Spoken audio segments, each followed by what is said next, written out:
Hello and welcome back. आज हम करने वाले हैं important questions for the chapter number 5 therapeutic approaches. It's my humble request to you, अगर आपको इस चैनल से कोई भी वैल्यू मिल रही है please do subscribe my channel, help my channel grow. Make sure that you check out the playlist of this channel because वहाँ पे आपको सारा कंटेंट मिलेगा जो भी नेसेसरी है आपकी एग्जामिनेशन के लिए for the psychology upcoming exam, right?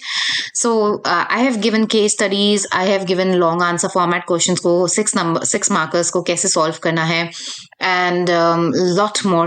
Section A जो आपका है for MCQs, you can practice by practicing questions that I put in community post. So make sure कि आप channel की playlist जरूर देखें, ठीक है? अगर आपको लिंक वगैरह नहीं मिल रहा है तो आप देख लेना। वैसे चैनल की होम पेज पे जाएंगे तो ऊपर आप टैब्स बने हुए हैं, आप प्लेलिस्ट का टैब पे क्लिक करेंगे, आपको उसमें सारी प्लेलिस्ट मिल जाएगी, राइट? चलिए शुरू करते हैं, देखते हैं इसमें कौन कौन से इंपॉर्टेंट क्वेश्चन है। वैसे ये इंपॉर्टेंट चैप्टर है बहुत ज्यादा, मतलब थेरेपेटिक अप्रोचेस, इसमें भी काफी सारी चीजें घुमा फिरा के ऑलमोस्ट चैप्टर में कुछ ऐसा है नहीं जो हम छोड़ने वाले हैं, ठीक है? स्टिल लेट्स सी कि कितना वेटेज रखता है, क्या मार्क्स हैं। देखो अभी तक थेरेपेटिक अप्रोचेस के बारे में कोई एज सच क्वेश्चन नहीं पूछा गया है, लेकिन दैट डजंट मीन कि कुछ पूछा नहीं जा सकता। ये आई थिंक 4 मार्क्स में आराम से आ सकता है क्योंकि इसके 4 पॉइंट्स हैं। आप देख रहे हो ये यहाँ पे 4 पॉइंट्स, तो इसके 4 पॉइंट्स हैं, तो मतलब एक एक नंबर का 1 पॉइंट आपको लिखना होता है, तो 4 मार्क्स में आराम से क्वेश्चन आ सकता है। तो थेरेपेटिक अप्रोचेस प्लीज ये कर लेना। इस पे तो क्वेश्चन आया हुआ ही है, कहने की कोई बात ही नहीं है, ठीक है? थेरेपी साइकोथेरेपिस्ट के एम्स क्या होते हैं, ठीक है? व्हाट साइकोथेरेपी एम्स एट, और उनके गोल्स क्या होते हैं, ठीक है? देखो जितने भी ऐसे पॉइंट्स वाले क्वेश्चन होते हैं, मैंने आपको पहले भी बताया हुआ है, जितने उनके पॉइंट्स हैं उतने चांसेस हैं कि वो उतने ही मार्क्स में आ सकते हैं। अब जरूरी नहीं है कि 4 पॉइंट्स है तो 4 मार्क्स में ही आएंगे, हो सकता है वो 2 मार्क्स में आ जाए, तो आपको सिर्फ 2 पॉइंट लिखने, तब आपको 4 पॉइंट्स नहीं लिखने। तो क्वेश्चन को कैसे आंसर करना है, कितने मार्क्स का है, कितना डिटेल में आपको लिखना है, ये वहां पे आपको थोड़ा अपनी जो है अक्ल लगानी पड़ेगी, थोड़ा सा अपनी बुद्धि का इस्तेमाल करना पड़ेगा।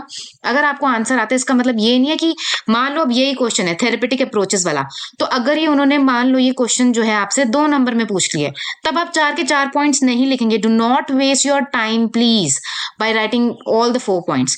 2 मार्कर क्वेश्चन है, 2 points are enough, that's it. अगर आप 4 लिखोगे तभी भी आपको 2 नंबर मिलेंगे, अगर आप 2 पॉइंट लिखोगे तभी भी 2 नंबर मिलेंगे, तो वाई टू वेस्ट टाइम, ठीक है? तो ये थोड़ा सा ध्यान रखना कि कौन सा क्वेश्चन कितने मार्क्स का आ रहा है, ठीक है जी। इसके बाद साइकोथेरेपीज और गोल्स वगैरह, ये क्वेश्चन आया हुआ है। ये ज्यादातर क्वेश्चन पूछा गया है 2 मार्क्स में, तो अब एज आई सेड कि 2 मार्क्स में सारे पॉइंट्स तो लिखने की जरूरत है नहीं। आप ये इतने पॉइंट्स है, इसके 7 पॉइंट्स है, तो आप इसमें 3 पॉइंट्स 4 पॉइंट्स इसमें लिख सकते हो, क्योंकि ये तो 1 लाइन अप पॉइंट्स हैं, ये बहुत ज्यादा डिटेलिंग वाले पॉइंट्स नहीं है, ठीक है? बट ये दोनों ही चीजें आपको याद होनी चाहिए। थेरेपेटिक रिलेशनशिप की बात करें, 10 पॉइंट्स है, वाओ 10 पॉइंट्स है इसमें, तो प्रोबेबली 6 मार्क्स में भी आ सकता है, कुछ कह नहीं सकते। हाँ, डिफाइंड साइकोथेरेपी के साथ ये अटैच होकर आया था क्वेश्चन, ये मैं आपको बताना भूल गई। जैसे इसमें लिखा था कि साइकोथेरेपी क्या होती है और उसके गोल्स क्या होते हैं, इस तरीके से क्वेश्चन आएगा तो ये 3 मार्क्स में भी आ सकता है, राइट? अगेन वर्ड लिमिट ध्यान में रख के आपको आंसर करना है, तो वो वहां पे आपको you have to use your own judgment. Therapeutic relationship की बात करें तो yes, what is a therapeutic relationship या थेरेपेटिक अलायंस क्या होता है, और उसके जो मेजर कंपोनेंट्स हैं वो क्या होते हैं, ये क्वेश्चन आया हुआ है। So you have to do this as well. First component तो आप यही लिखेंगे, कॉन्ट्रैक्चुअल नेचर रिलेशनशिप का होता है ना, टाइम बेस्ड होता है कि भाई ऐसा थोड़े ना कि आजीवन के लिए बस बंध गए हैं बंधन में, ठीक है? सेकंड कंपोनेंट की बात करें तो टाइम लिमिटेड है भाई, ड्यूरेशन फिक्स होती है, 6 महीने की थेरेपी है, 3 महीने की थेरेपी है, कितने सेशंस होंगे थेरेपी के, सब कुछ होता है।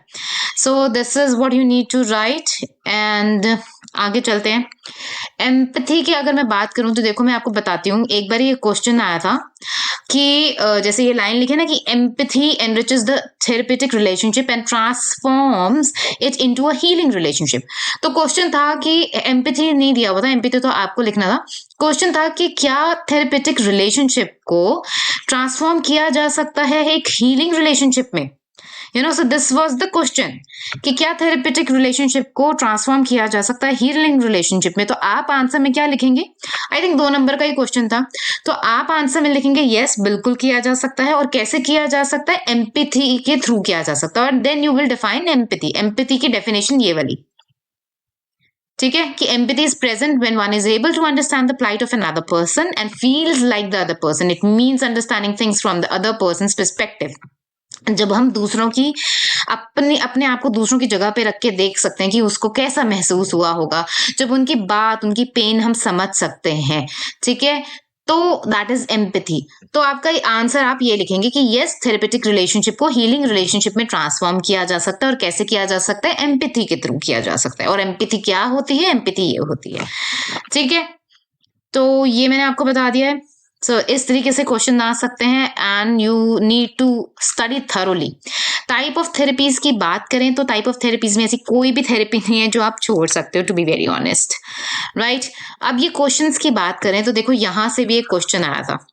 क्या क्वेश्चन आया था कि जो प्रॉब्लम का कॉज होता है वो साइकोडायनेमिक थेरेपिस्ट किस एंगल से देखते हैं और बिहेवियर थेरेपिस्ट कौन से एंगल से देखते हैं। लाइक बिहेवियरिस्ट जो हैं वो किसी भी प्रॉब्लम का कॉज क्या बताते हैं, उनके देखने का नजरिया क्या है, पर्सपेक्टिव क्या है, और साइकोडायनेमिक जो थेरेपिस्ट है उनका पर्सपेक्टिव क्या है। तो यहाँ पे सिंपल सी आप बात लिखोगे कि भाई वो इंट्रासाइकिक कॉन्फ्लिक्ट्स को वेटेज देते हैं साइकोडायनामिक थेरेपी के अकॉर्डिंग, और बिहेवियरल थेरेपिस्ट बोलते हैं कि भाई कोई ना कोई तो आपने फॉल्टी लर्निंग ऑफ बिहेवियर करी है।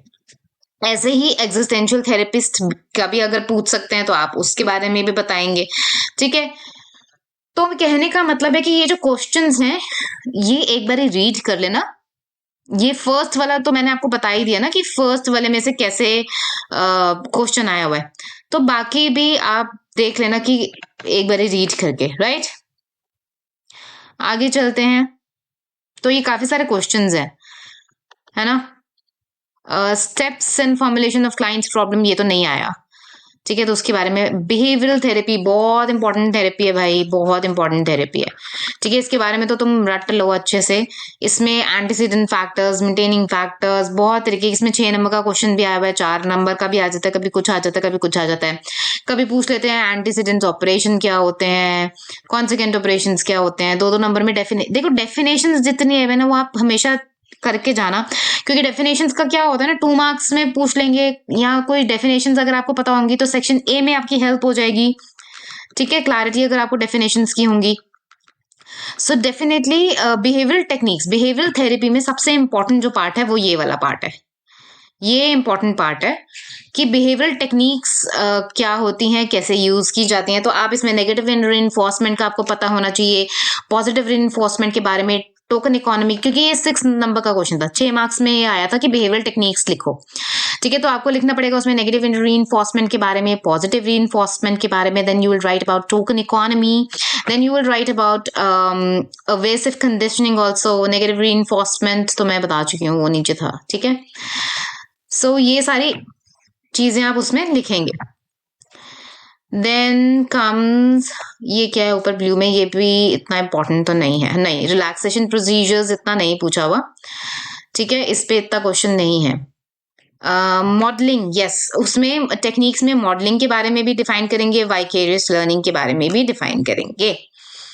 सो ये हो गया आपकी behavioural techniques. Systematic desensitisation, yes. Cognitive therapy, cognitive therapy में 3 मार्क्स का क्वेश्चन आया हुआ है रेड पे, ठीक है।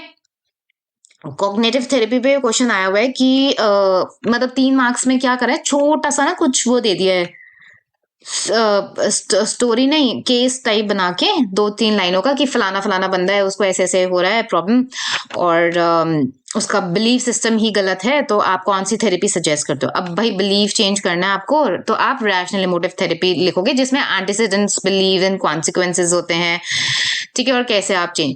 तो ये 3 मार्क्स में पूछा हुआ है क्वेश्चन, तो रैशनल इमोटिव थेरेपी आपको पता होना चाहिए, ठीक है जी। so that you can write ABCs के cognitive therapy. Yes, एरन बेक की cognitive therapy भी 3 मार्क्स का शायद क्वेश्चन आया हुआ और वो स्ट्रेट फॉरवर्ड क्वेश्चन आया हुआ है कि cognitive therapy given by Aaron Beck जो है वो आप डिफाइन करो और वो लिखो.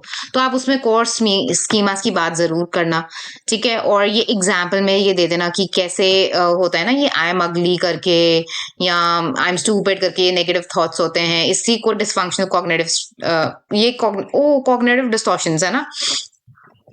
तो ये जो थॉट पैटर्न्स हैं they are also called dysfunctional cognitive structure. तो ये जो है ना कॉग्निटिव डिस्टॉर्शंस, इस पे तो बहुत बार क्वेश्चन आया हुआ है, ठीक है. इस पे बहुत बार क्वेश्चन आया हुआ है कॉग्निटिव डिस्टॉर्शंस पे कि कॉग्निटिव डिस्टॉर्शंस क्या होते हैं और एक एग्जांपल से समझाओ. तो कॉग्निटिव डिस्टॉर्शंस क्या होते हैं? They are the ways of thinking which are general in nature but are distorted in reality in negative manner. ये है आपकी डेफिनेशन, ठीक है. तो ये डेफिनेशन आप दे दोगे और साथ में आप ये एग्जाम्पल दे दोगे, ठीक है, कि आई एम अगली आई एम स्टूपिड करके ये जो है ये एक एग्जाम्पल है. तो ये भी आया हुआ कॉग्निटिव डिस्टॉर्शंस बहुत बार पूछे हैं. देन कॉग्निटिव बिहेवियर थेरेपी भी शायद एक आध बार पूछी है, ठीक है. Humanistic therapy again yes humanistic therapy भी पूछी है. So this is also important. साफ साफ बोल देते हैं कि भाई ये थेरेपी लिखो वो थेरेपी लिखो. 6 नंबर के क्वेश्चन पे भी आ जाते हैं, कोई भी थेरेपी दे देंगे उठा के. एग्जिस्टेंशियल मैंने नहीं देखी एक बार भी, जेस्टॉल भी नहीं देखी मैंने. क्लाइंट सेंटर थेरेपी बहुत इजी थेरेपी है, आपको पता होना चाहिए, मतलब इसमें तो कुछ है भी नहीं. एम्पैथी, अनकंडीशनल पॉजिटिव रिगार्ड, ये सब चीजें ना आगे जाके साइकोलॉजी में आप दिन रात सुबह शाम पढ़ने वाले हो और यही चीजें रिपीट बार बार बार बार थोड़ा और डिटेल में चलती चली जाएंगी पर यही सब पढ़ोगे. फैक्टर्स कंट्रीब्यूटिंग, यस ये क्वेश्चन आया हुआ है और इसका क्वेश्चन था factors contributing to healing in psychotherapy, ठीक है. तो उन्होंने उसमें हीलिंग वर्ड नहीं यूज किया था पर आंसर आपको यही लिखना था. क्वेश्चन में पूछा था factors contributing to treatment in psychotherapy, कुछ ऐसे करके क्वेश्चन था. Factors contributing in treatment of psychological distress, हाँ ठीक है, treatment of psychological distress. So factors, what are the factors contributing in treatment of psychological distress, this was your question, ठीक है. ऐसा क्वेश्चन आया था. तो इसमें आपको ऑफ कोर्स ये हीलिंग वाला जो पॉइंट्स हैं ये सारे पॉइंट्स लिखने हैं आपको, तो ध्यान से क्वेश्चन पढ़ना. अब ये मत, अब आपने हीलिंग के टॉपिक के अंदर लर्न करे हैं पॉइंट्स, तो ये नहीं कि अगर उन्होंने पूछ लिया कि भाई कौन से ऐसे फैक्टर्स हैं जो साइकोलॉजिकल डिस्ट्रेस की ट्रीटमेंट में काम आते हैं तो आप एकदम बोरा जाओ, एकदम घूम ही जाओ कि अरे ये तो आउट ऑफ सिलेबस क्वेश्चन आ गया. ये आउट ऑफ सिलेबस कुछ नहीं होता है, ठीक है. आपने थरोली अगर अपनी बुक को रीड करा है, थरोली अपनी बुक को पढ़ा है अच्छे से, तो फिर आउट ऑफ सिलेबस आपको नहीं कुछ भी लगेगा. तो ये मैं आपको क्वेश्चन बता रही हूँ कि इस तरीके से उन्होंने क्वेश्चन पूछा था, ठीक है. What are the factors contributing in the treatment of psychological distress. अपनी बुक और पेंसिल लेके तो बैठे होगे, तो उसमें ये क्वेश्चन लिख लो जो मैं बोल रही हूँ, ताकि आपको याद रहे कि ऐसा क्वेश्चन ऐसे भी आ सकता है क्वेश्चन, ठीक है. या फिर अंडरलाइन कर लो जैसे भी आपको ठीक लगता है. एंड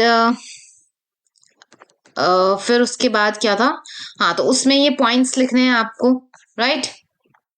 ये पॉइंट्स में ऐसा नहीं है कि इतने लंबे लंबे पॉइंट्स लंबे चौड़े लिखने. अगर मान लो 3 मार्क्स का क्वेश्चन है या 4 मार्क्स का क्वेश्चन है तो आप इतने लंबे लंबे चौड़े पॉइंट्स लिख रहे हो. वो एज आई सेड कि यूज योर ओन जजमेंट, वो कितना छोटा करना है कितना एक्सपैंड करना है वो नंबर्स पे डिपेंड करेगा कितने नंबर का वो क्वेश्चन आपसे पूछ रहे हैं, फिर उस हिसाब से आप इसमें से जमा घटा सकते हो, ठीक है जी.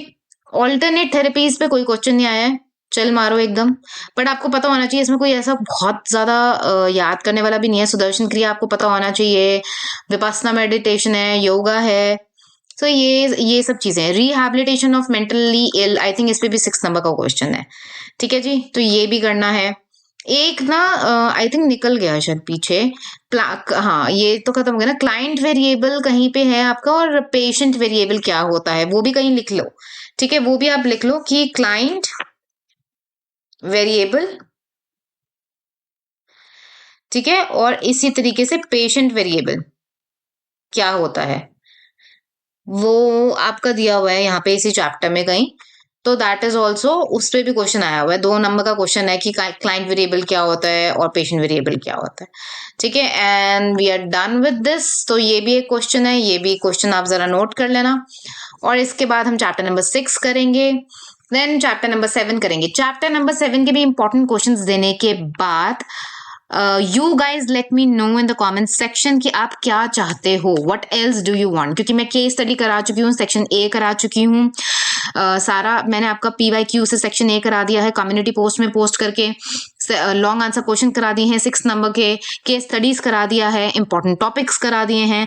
अब और आप क्या चाहते हो वो आप मुझे बताओगे कमेंट सेक्शन में, so that I make a video. Otherwise I think मेरी तरफ से तो सब कुछ मैंने कवर अप कर ही दिया है। ठीक है जी, चलिए मिलते हैं next time. Till then keep learning, keep revising and make sure that you subscribe this channel. Bye.